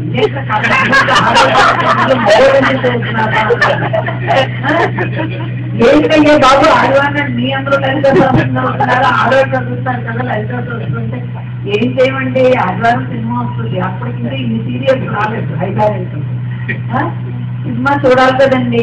మమ్మల్ని న్యూస్ కూడా చూడనట్లేదు మా పెళ్ళాలి. ఇంకెందుకు పుణ్యం పుట్టాదో ఇలా లలిత చదువుకుంటున్నాం. ఇలా ఉన్నారు భార్య బాధ్యతలు. సీరియల్ ఒక్క సీరియల్ ఇస్తాం, మిస్ అయితే ఎంత ప్రాణం కష్టట్లాడిపోతారు. ఏదో సినిమా సీరియల్ 4-5 ఏళ్ళు చేస్తున్నాను, మరి 700 తెచ్చేస్తాను. ఎంత వేస్ట్ చేస్తున్నారంటే ఎనర్జీని, అంత వేస్ట్ చేస్తున్నారు. ఆ సీరియల్స్ వస్తుంటే కడుపులోంచి తగిలిపోతూ ఉండాలి. చూసిన నమ్మని కొద్దిగా అంత కోపం చూస్తుంటారు. అసలు ఆ టైంలో ఎంత వినియోగించుకోవచ్చో పద్ధతిగా చెప్తారు. 2 సీరియల్స్ చూస్తూ ఒక నాని ధ్యానం చెయ్యమో, ఒక సీరియల్ కనీసం ఎంత ఖాళీ చెప్పండి. 11 నుంచి భోజనంలో గంట అయినా సాయంత్రం పిల్లలు వచ్చే వరకు ప్రతి ఆడదానికి కాలం. ఏం పోయే కాలం అంటే టీవీ పోయే కాలం. మరి ధ్యానం చెయ్యరు, పుస్తకాలు చదవరు, జ్ఞానం పెంచుకోరు. మరి పిల్లలు ఎలా తయారవుతారు? తల్లి జ్ఞానవంతురాలైతేనే ఆ సంసారం చక్కగా జ్ఞానం పెరుగుతుంది. ఒక ఇంటికి వెళ్ళాలి, బిడ్డ నేర్చుకునే మాట అమ్మ అవును కదా. ఆ అమ్మ ఎంత తెలివైతే, ఎంత జ్ఞానవంతురాలైతే ఆ సంసారం. పూజలంతా ఎవడెక్కువ చేస్తున్నాడండి? ఆడవాళ్ళైనా. మరి పొయ్యగా జ్ఞానం చేసుకోవడానికి ఏంటి? ధ్యానం చేయడం అంటే ఏంటో అనుకుంటున్నాను. మనకు మనం ఉద్ధరించడం. ధ్యానం అంటే ఒకరిని ఉద్ధరించుకోవడం కాదు, మనకు మనం ఉద్ధరించుకోవడం. మగవాడికి ఇంకా బిజీగా ఉంటాడు, కానీ ఆడవాళ్ళు రోజంతా ఖాళీ. ఆడుకో ఫోన్లు, ఏడుతో ఫోన్లు, ఆడుతో కబుర్లు, ఏడుతో కబుర్లు, దిక్కుమాలకి ఫోన్లో ఒకటి తిరిగి వచ్చి 24 గంటలు చెవులే పెట్టేస్తున్నారు. అలా కబుర్లు చెప్పుకుంటూ అక్కర్లేని మాటలు ఎన్ని మాట్లాడుతున్నారో తెలియదు, కానీ ఎంత టైం వేస్ట్ చేస్తున్నారో తెలియదు. ఇప్పుడు తెలియదు. కొంచెం పెద్ద వయసు వచ్చి, ముసలకు వచ్చి, రోగం వచ్చినప్పుడు అయ్యో టైం అంతా వేస్ట్ చేస్తేనే మాకు చిన్నప్పుడే ధ్యానం ఎందుకు తెలియలేదు, ధ్యానంలోకి వచ్చే డబ్బులే మాట. ఎంత టైం వేస్ట్ చేస్తున్నామో ఎవరికి తెలియదు, ఎంత ఖాళీయో అందరికి తెలియదు. కానీ అక్కడ మనకు అర్హత కూడా ఉండాలి. ధ్యానం చేయడం అంటే ఆషామాషి కాదండి. మన మనస్ఫూర్తిగా దాన్ని కోరుకుంటేనే దాని దగ్గరికి మనం వెళ్ళగలం. మన జీవితంలో అది వస్తుంది. లేదు రాదు. ధ్యానం అంటే ఏంటి? భగవంతుడితో ఉండడం. ఆత్మతో మనం ఉండడం అంటే ఏంటి? ఆత్మ అంటారు. అయితే ఆత్మతో మనం కలిసి ఉండడం అంటే భగవంతుడితో. అందుకే ఈ విశ్వం నీకు ఇష్టమా, ఈ విశ్వేశ్వరుడు నీకు ఇష్టమా అంటే అందరూ విశ్వేశ్వరుడనే చెప్తారు, కానీ విశ్వంతో ఉండడమే ఇష్టం అందరికీ. అవునా కదా? ఈ సృష్టితో ఉండడానికి ఇష్టపడతారు, కానీ సృష్టి కష్ట అంటే ఎవరికి ఇష్టం ఉంది. అందుకే ధ్యానం చేయడం అంటే చాలా బాగా అందరికీ. అమ్మో ఎంత చేసాం, అమ్మో 2 గంటలు చేసాం అనుకుంటున్నామే, కానీ ఎంత చేద్దామని మనం అనుకోవట్లేదు. అందుకే ఎప్పుడు కూడా ఉన్న టైంని ఎలా సద్వినియోగం చేసుకోవాలి అని ధ్యానం దగ్గరికి వస్తేనే తెలుసు. అది ఎంతో టైం మనం వేస్ట్గా వచ్చాం. ఒక క్లబ్లోని రచ్చబండ కలిసి గెస్ట్తోటి ఆడోలేము, తిరిగంతో బుర్గంతో ఆ నేరా ఈ నేరాని. ఒక కోడలు సాధించిందంటే అత్తగారే సాధిస్తారు, ఏ మామగారు సాధించరు. కోడలు కష్టం తేవట్లేదని అడిగింది అత్తగారే అడుగుతుంది, ఏ మామగారు అడగదు. అంటే ఇంటి కొమ్మ కూర్చేయాలన్నా ఆడదే, బాగా నిలబెట్టాలన్నా లేదు. అందుకే ఇంట్లో ధ్యానం చేస్తారు, సంసారం చక్కగా శుభ్రాకాన్ని. ధ్యానం చేయకపోతే ఆ సంసారంలో ఎక్కడా అంటే. అందుకని తినే ఆహారం పిల్లలకి పెట్టినా, చక్కటి పెట్టినా, ఎవరికైనా పెట్టినా చక్కగా చిరునవ్వుతో హాయిగా వండి పెట్టామనుకోండి, ఎంతో తృప్తిగా భోంచేస్తాను. ఒకప్పుడు ఒక అతిథికి పెట్టాలి అంటే అతిథి దేవోభవ అనేవారు. ఇప్పుడు ఎవరైనా వస్తాడంటే గుండెల్లో రైలు పడుతుంది, మాట్లాడుతున్నారు, టైం లేకుండా దిగేది. ఎవరికైనా పెట్టాలంటే బాగా, కానీ ఒక్క మెడిటేటివ్స్ ఇంటికి వెళ్ళండి, ఎంతో కమ్మగా పెడతారు భోజి. ప్రతి క్షణాన్ని కూడా ఇది మనం ఇక్కడ నేర్చుకునే మొట్టమొదటి ఏంటంటే ప్రతిసారి దగ్గర చుట్టూరు అందరికీ పెట్టి ఆయన పెట్టాడు. మీకు కనిపెట్టాడు కదా, ప్రతిసారి ఇంటికి భోజనానికి వెళ్తే భోజనానికి వెళ్ళక్కలా, మనం ఇల్లు కనబడ్డామనుకోండి, భోజనం చేయకుండా ఆయన అయినప్పుడు పొద్దున్న కనీసం 20-30 మందికి ఆయన ఏ కింద తిన్నాడో అన్ని పెట్టించాడు. ఆ గదిలో ఎంతమంది ఉంటే అంతమందిని కూడా పలకరించడానికి టిఫిన్ తిన్నారా అని అందరికీ పెట్టించి ఆయన పెట్టాడు. అంటే మన గురువు దగ్గర నుంచి ఏం నేర్చుకున్నాం? మనకి చిన్నది 10 మందికి పెట్టి ఆ 10 మంది దేవుళ్ళకి పెట్టాలి. ఆయన మాటల్లోనే కాదు, నువ్వే దేవుడు ఆచరణలో కూడా అలా చూపిస్తాడు. అక్కడ నా కింద వాళ్ళు నా శిష్యులు అని చూపించాడు. అంటే మనం ఆచరించట్లేదు, వెంకన్నాము ఆచరించట్లేదు. పత్రికలు ఏదైతే చెప్తున్నాడో అది ఆచరించి చూపిస్తాడు. అది నేర్చుకోవాలి మనం. అంటే ఎవరికి పెట్టినా తృప్తిగా మనం పెట్టాలి. తిట్టుకుంటూ పసుకుంటూ ఎదుగొచ్చు నీ పెంట అని అనుకుంటే అంతరంగమందు అపరాధములు చేసి పరులు ఎరుగుతున్న పరమాత్మ ఎరుగడా అంటారు. అంటే మన మనసులో ఏమంటున్నా ప్రజల పరమాత్మ తెలియకుండా ఉంటుందా? నువ్వు పెంట అంటున్నా, నీకు పెంట చూపిస్తాడు అక్కడ నీకు ఏముంది. అదే అతిథి దేవోభవ అంటే వాళ్ళు ఏమంటారు? మమ్మీ అన్నదాత సుఖీభవ అని ఆశీర్వదిస్తారు. అవునా? అందుకే మనం ఎవరికి పెట్టినా ఈ రోజు పెట్టడానికి నాకు అర్హత వచ్చింది అని సంతోషించాలి. అలా ఆ ఇల్లాలు పెట్టింది అంటే మంచి మనసుతో పెట్టడమే, మంచి మనసుతో వంట చేయడమే. మరి పాక శుద్ధి, ఈ 3 శుద్ధులు మనకి ఉండాల్సిందే. ఆ 3 శుద్ధులు ఒక సాధకుడికి ఉండినప్పుడే కొంచెం ఎదుగుతాడు. ఇంకా 4 నియమాలు ఉన్నాయి, మళ్ళా మనం ధ్యానం చేసి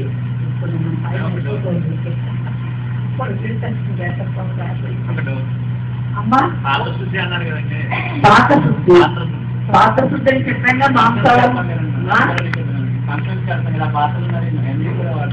అవును. మరి మరి తినకూడదు, సాధనలో ఉన్నప్పుడు మరి వాళ్ళు అన్ని తీసుకుంటారు కాబట్టి వాడతారు. నా 5 కూడా తినకూడదు, అసలు అన్ని ఫంక్షన్కే వెళ్ళకూడదు, ఆ పాత్రలు వాడతారు. అందుకే చక్కగా అక్షంతలు వేసి వచ్చాయి. అందుకే మా ఇంట్లో ఇంచుమించుగా మొత్తం ఏ ఫంక్షన్ అయినా ఇక్కడ ఏమి టెంట రావు, అన్నీ మనకే సొంతాలి, మనం ఎవరికి బయటకి. అలాగే ఇంటి దగ్గర కూడా 400-500 మంది సరిపడుతూ సామానం ఉంటాయి మనం. ఎందుకంటే ఆహార నియమం లేకపోతే మనం ఎంత క్లాస్ చెప్పినా వేసి. అందుకే మన సామానం మనకుంటాయి, కానీ మన మనం బయట నుంచి వస్తుంటాం. అన్ని జాగ్రత్తలు మేము తీసుకుంటాం ఇక్కడ మీ ఆహారం గురించి కూడా, నిద్ర గురించి అన్ని అంటే అవి తెచ్చామనుకోండి, అది మాంసాహారం ఉంటారు. మనం ఇంత క్లాస్ చెప్పి కూడా లాభం లేదు. ఈ ఆహారం 3 రోజులు మనం సరియైన ఆహారం అనుకుంటే లాభం. అందుకే ఆత్మశుద్ధి కంపల్సరీగా ఉండాలి. మనం ఫంక్షన్స్కి వెళ్ళినప్పుడు ఇద్దరే ఫుల్గా తినేసి వెళ్ళిపోవాలి, లేదా వచ్చింది తింటాం. మనం సాధకుడికి ఎదగాలి అంటే ఈ నియమాలు పాటించాలి, లేకపోతే మనం ఎదగలేదు.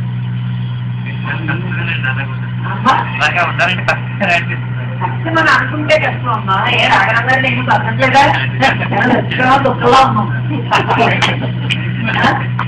ఫంక్షన్కి వెళ్ళాలి. వెళ్ళకుండా నేను రోజు ఉంటే ఏమైంది, ఏ రోజైతే ఆ రోజు కోసం చెప్పిండే పడికి నేసి లక్షవారం బట్టి వేళ లక్షవారం ఉన్నారు, శుక్రవారం బట్టి శుక్రవారం ఉన్నారు. కాదంటే మనసు చెప్తుంది సీట్లు తినే నోరు ఉండిపోతుంది, భోజనం ఇంటి భోజనం అని. ఆ మనసును చంపుకోవాలి. అవుతుందా? అక్కడ రకరకాలు కనిపిస్తున్నాయి. తిని మనసు అంటూ ఉంటుంది. అప్పుడు 10 రోజులు సాధన వెనక్కి. అంతకంటే ఏం లేదు, మనసు సాధన పోతుంది. అంటే సాధన బాగా కుదరాలని మనం తప్పనంతా ఏమి పాటించాలి. తప్ప లేకపోతే పాటించలే అన్ని తిని ఏం బాగా వచ్చే 10 జన్మకైనా తెచ్చుకుంటాం.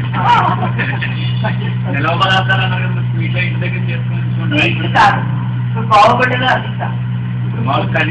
పప్పుచారు కర్రీస్ ఇవన్నీ ఉంటాయి కదా, అవి పాడైపోతాయి. అవి అనుకుంటాం కానీ ఫ్రిడ్జ్లో పెట్టా 3 రోజులు 4 రోజుల తర్వాత బాగా చూడండి బాగా అనిపిస్తాయి. అవి వండుకున్న వెంటనే తినండి. ఇప్పుడు పొగపడి ఉన్నప్పుడు అదేం పాడవదు. కాజాలు మైసూర్ పాకు వాసులు కలిసి అవి పాడవు. కొన్ని పదార్థాలు పాడయ్యే లక్షణాలు ఉంటాయి. ఇప్పుడు పెరిగి ఎంత ఫ్రిడ్జ్లో ఉంచినా 4 రోజుల తర్వాత చూపెట్టుతుందే లేదు, పెట్టుతుంది. ఎందుకంటే కొన్ని పదార్థాల మీద పాడయ్యే లక్షణాలు గమ్మును. అదే ఆవకాయ పాడవదు. ఆవకాయ పాడవుతుందా, ఏడాదిన్నా పాడు. కానీ వండేది పోదా, ఆవకాయలనండి ఇంటికి నుంచి వేయకూడదు. నేను 10 సార్లు పరిచయం అయిన నుంచి వెళ్ళి ఇంట్లో తయారు చేయండి. ఆవకాయ కూడా వేయండి. అక్కడ ఏదైనా కూడా ఆ వెళ్ళేది రాను. 10 సార్లతో పరిచయం అయ్యాక తెలిసాక ఇంకా ఆవకాయలో వెళ్ళేది లేదు, కూరలు పట్టు దగ్గరికి లేదు. అంటే దేంట్లోనూ వెళ్ళి ఇంట్లోకి రాను. అంటే నియమాలు పాటిస్తేనే తొందరగా ఎదుగుతుంటాను. మేము తినేవాళ్ళం కాదు. లేదు మేము వాటికి వేరే గిన్నెలోనే ఇంటి వేరే బయట తినచ్చు మేడం. మాంసాహారం కాకుండా వేరే గిన్నెలో ఉండితే మనం తినచ్చు. కొందరు పెడతారు తినాలనిపిస్తాం. కొందరు వేరే గిన్నెలు పెట్టుకుంటారు. కొంతమంది మాంసాహారానికి వేరే గిన్నెలు పెడతారు, శాకాహారానికి పెట్టుకుంటారు. ఎందుకంటే కొంతమంది నైవేద్యానికి పనికిరాదని వేరే గిన్నె పెట్టుకుంటారు. కొంతమంది మనం వేరే గిన్నె అయితే దోషం ఏముంటుంది మేడం. తినాలనిపిస్తుంది కదా.